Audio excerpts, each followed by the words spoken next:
Hello friends, welcome back to our channel पढ़ने with short. तो आज की इस वीडियो में हम लोग पढ़ेंगे class 6 NCERT civics chapter 2 diversity and discrimination. तो आज की इस वीडियो से हमारा जो टॉपिक है स्ट्राइविंग फॉर इक्वालिटी से स्टार्ट कर रहा है। तो चलिए शुरू करते हैं। The struggle for freedom from British rule also include within it the struggle of large group of people who not only fought against the British but also fought to be treated more equally. Dalit women, tribals and peasants fought against the inequalities they experienced in their lives. As pointed out earlier, many Dalits organized themselves to gain entry into temples, women demanding that they should have as much as a right to education as man did. तो यहाँ पर क्या है कि जो equality के लिए लोगों ने बहुत ही स्ट्रगल किया। किसके लिए? फ्रीडम के लिए लोगों ने बहुत ही स्ट्रगल किया, ब्रिटिश फ्रीडम के लिए। लेकिन बहुत सारे लोगों ने खाली इस फ्रीडम के लिए स्ट्रगल थोड़ी ना करा कि बस ब्रिटिश रूल चला जाए। बहुत सारी औरतों ने, बहुत सारे पीसेंट्स ने, बहुत सारे जो ट्राइबल्स लोग थे, उन्होंने किस लिए ये स्ट्रगल करा? उन लोगों ने स्ट्रगल इसलिए करा ताकि उनको इक्वल माना जाए, उनको इक्वली माना जाए। और जो लड़कियां थी उन्होंने इसलिए इतना सारा डिमांड करा, इतना सारा मतलब कि इतनी सारी स्ट्रगल करा। वो किस राइट के लिए? ताकि वो भी उतना एजुकेशन कर सके जितना जो लड़के करते हैं। Peasants and tribal fought to release themselves from the grasp of the moneylender and the high interest they were charged. When India became a nation in 1947, our leaders too were concerned about the different kinds of inequalities that existed. Those who wrote the Constitution of India, a document that laid out the rules by which the nations would function, were aware of the ways in which discrimination had been practiced in our society and how people had struggled against this. Many leaders of this struggle, such as Dr. Ambedkar, and also fought for the rights of the Dalits.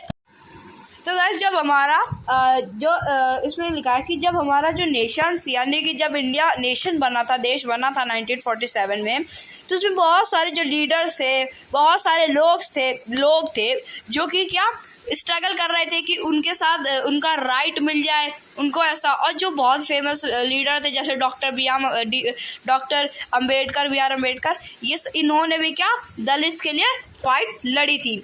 So these leaders set out a vision and goals in the constitutions to ensure that all the peoples of India were considered equal. This equality of all persons is seen as a key value that unites us all as Indians. Everyone has equal rights and opportunities. Untouchability is seen as a crime and has been legally abolished by law. People were free to choose the kind of work they wish to do. Government jobs are open to all peoples. In addition, the Constitution also placed responsibility on the government to take specific steps to realize this right to equality for poor. And others such as marginal community. यानी कि जो leaders थे, इन लोगों ने ऐसा vision रखा था अपने कॉन्स्टिट्यूशन में ताकि कि सब लोगों को क्या, इंडिया के सब लोग क्या हो पाए, इक्वल हो पाए। और जो इक्वलिटी है, हर पर्सन को क्या एक की वैल्यू दी गई है, एक यूनिट दी गई है हर इंडियंस को। और जो ये इक्वल राइट्स है, ये सबके लिए एक अपॉर्चुनिटी है। और जो अनटचेबिलिटी है, ये अब आज के दिनों में एक क्राइम की तरह देखा जाता है और ये हटा दिया गया है लीगली। इस लीगली अनटचेबिलिटी को लीगली अपने लॉ से हटा दिया गया। लॉ ने इसको लीगली क्या क्राइम बता दिया गया है अनटचेबिलिटी को। और जो गवर्नमेंट है उसने जॉब ओपन भी कर दी किसी भी चीज़ को, कोई भी जिसको भी जो विश है वो उस टाइप की नौकरी कर सकता है उसको। उसको कोई दिक्कत नहीं, उसको कोई रोक नहीं सकता। The writers of the constitution also said that respect of diversity was a significant element in ensuring equality. They felt that peoples must have the freedom to follow their religions, speak their language, celebrate their festival, and express themselves freely.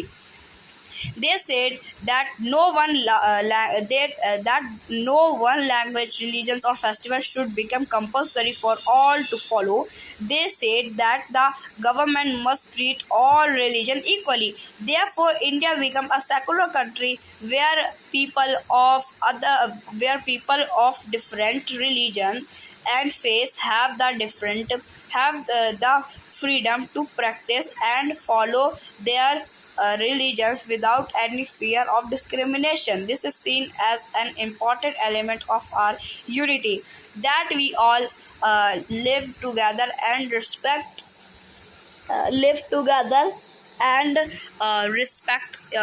One other. तो यहाँ पर क्या है कि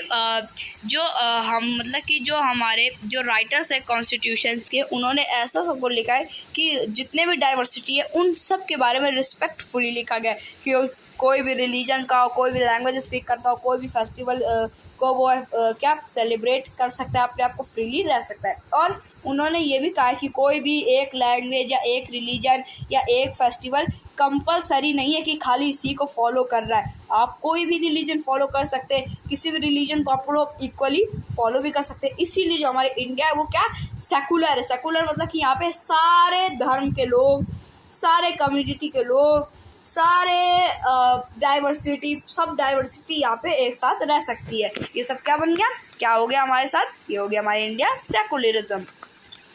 तो these ideals are ancient in our constitution. This chapter points out the inequalities exist even today. Equality is a value that we have to keep striving for and not something which will happen automatically. People's struggles and positive actions by the government are necessary to make this is a reality for all Indians. यानी कि ये सब जितने भी idols है हमारे constitution के, सब पॉइंटेड करेगा। और इस चैप्टर में हम लोगों ने इक्वालिटी के बारे में भी था, और इक्वालिटी के और भी सब चीज़ें जो कि हमारे नेक्स्ट चैप्टर्स में भी है। और जो इक्वालिटी एक कोई ऐसी चीज़ नहीं होती जो कि ऑटोमेटिकली हैपन होती है, जिससे लोगों को एक पॉजिटिव एक्शन करना चाहिए। मतलब कि लोगों ने एक स्ट्रगल करा, पॉजिटिव एक्शन करा, जिससे क्या हमारी गवर्नमेंट ने क्या इक्वालिटी को नेसेसरी करा और हमको एक रियलिटी दी, और फॉर ऑल इंडियंस के लिए रियलिटी दी।